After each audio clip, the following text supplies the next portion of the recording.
Hello students, how are you? Hope all of you are fine and safe at your home. Students, in previous video we have completed our reading of lesson number 5, Sultan Saladin and the Jewish merchant. Now today I explain the lesson to you. So this is the story about the Sultan Saladin and the Jewish merchant. ये जो कहानी है students, वो सुल्तान Saladin और एक Jewish merchant रहता है मेल्चीशेडेक, उसके बीच की कहानी है। तो सलादीन जो थे वो अपना जितना भी उनका ट्रेजर था, जो खजाना था, वो उन्होंने वॉर्स और वेस्टफुल लिविंग में खर्च कर दिया था। तो अब उनको एक बहुत ज्यादा अमाउंट की जरूरत थी किसी काम के लिए। तो वो ढूंढ रहे थे, वांडर कर रहे थे कि किससे वो इतना बड़ा पैसा मांगे। तो उन्हें याद आई मेल्चीशेडेक की, जो एक जीव था, अलेक्जेंड्रिया में रहता था और उसके पास बहुत सारा पैसा था। लेकिन मेल्चीशेडेक जो था वो बहुत माइजर था, वो किसी को मतलब विलिंगली ऐसे पैसे नहीं देता था। तो सलादीन ने सोचा कि मैं उसको फोर्सफुली पैसे नहीं मांगता, मैं उसको कुछ एक्सक्यूज, बिना एक्सक्यूज के मैं कैसे उससे पैसे मांगूं। तो उसने एक ट्रिक सोची। उसने जीव को बुलवाया और उसको बहुत फ्रेंडली रिसीव किया और बोला कि मैं तुमसे एक क्वेश्चन पूछना चाहता हूँ।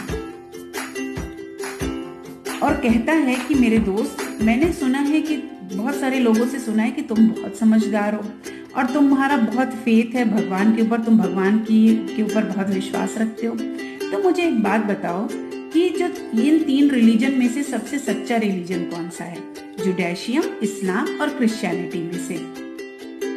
सुल्तान ने अपने मन में सोचा कि अगर जीव जो है वो अपने रिलीजन को प्रेस करेगा मेरे रिलीजन से ज्यादा, तो मैं उसको प्रिजन में डाल दूंगा और उसको तभी फ्री करूंगा जब वो मुझे ढेर सारा पैसा देगा। लेकिन जो जीव था वो सच में एक बहुत समझदार व्यक्ति था। उसने देखा कि सुल्तान उसको ट्रैप करने की कोशिश कर रहा है, फंसाने की कोशिश कर रहा है। तो उसने अपने आप से कहा कि मेरे लिए एक जाल बना गया है। तो उसने डिसाइड किया कि मैं तीनों में से किसी रिलीजन को प्रेस नहीं करूंगा। तो अपने शब्दों पर वजन रखते हुए उसने कहा कि नोबल सुल्तान, आपने जो मुझसे क्वेश्चन किया है वो बहुत अच्छा है। तो इस क्वेश्चन का जो आंसर है वो अक्सर जो सेटिस्फैक्टरी आंसर है वो नहीं मिल पाता। तो इसके लिए पहले मैं आपको अपना आंसर देने के पहले मैं आपको एक स्टोरी सुनाता हूँ। तो सुल्तान रेडी हो गया, बोला ठीक है चलो, हाँ सुनाओ कहानी। तब जीव ने अपनी कहानी शुरू की। कहा कि एक बार एक बहुत अमीर आदमी रहता है और उसके पास एक बहुत ब्यूटीफुल रिंग होती है।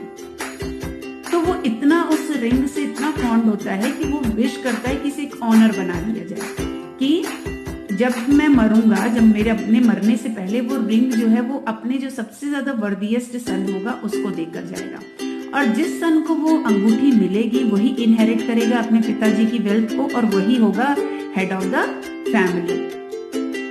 तो अपनी डेथ के समय, मरने के पहले, जो वो हेड था, वो रिच मैन था, उसने उसको अंगूठी दे दी अपने एक बेटे को, तो वो हेड हो गया फैमिली का। अब सेम उस लड़के ने भी सेम जो सिमिलर ऑर्डर्स थे उस रिंग को लेकर उसने वो अपने बाकी सन्स को बताए कि अपने मरने के समय पर जो मैं जिसको भी अंगूठी दूंगा वही मेरा उत्तराधिकारी होगा, वही हेड ऑफ द फैमिली कहलाएगा। तो इस तरीके से वो जो रिंग थी father to son several 100 years चली आ रही थी। आखिर में वो अंगूठी जो थी वो एक ऐसे आदमी के पास पहुंची जिसके 3 बेटे थे और वो तीनों इक्वली वर्दी थे, मतलब वो अपने पिताजी के प्रति समर्पित थे और उतने ही लायक थे। अब वो तीनों ने अपने पिताजी से कहा कि ये अंगूठी आप हमें देकर जाइएगा। अब जो फादर था वो अपने तीनों बेटों को बराबर प्यार करता था, तो अब किसी एक को अंगूठी, उसने तीनों को प्रॉमिस किया अंगूठी का। तो अब वो गोल्ड स्मिथ के पास गया, गोल्ड स्मिथ मतलब सुनार के पास गया, और उसने एकदम सेम एग्जैक्टली अपनी रिंग के जैसी 2 और रिंग बनवाई जो उसने अपने फादर से इनहेरिट की थी। अब तीनों रिंग इतनी सिमिलर थी कि गोल्ड स्मिथ खुद ही नहीं पहचान पाया कि उसने ओरिजिनल वाली कौन सी और उसने कौन सी बनाई। जब वो ओल्ड मैन मरने लगा तब उसने सीक्रेटली तीनों लड़कों को वो रिंग दे दी। लेकिन फादर की डेथ के बाद तीनों ने क्लेम किया इनहेरिटेंस का कि हम हैं उत्तराधिकारी, और तीनों ने अपने क्लेम को प्रूव करने के लिए अपनी अपनी अंगूठी दिखाई। तो देखा गया कि सबने क्या देखा कि जो तीनों अंगूठियां थी वो बिल्कुल एक जैसी थी और कोई नहीं बता सकता था कि रियल वाली कौन सी, ट्रू वन जो इनहेरिटेंस में चली आ रही है। तो परंतु ये जो इनहेरिटेंस का क्वेश्चन था वो आज तक सेटल नहीं हुआ है।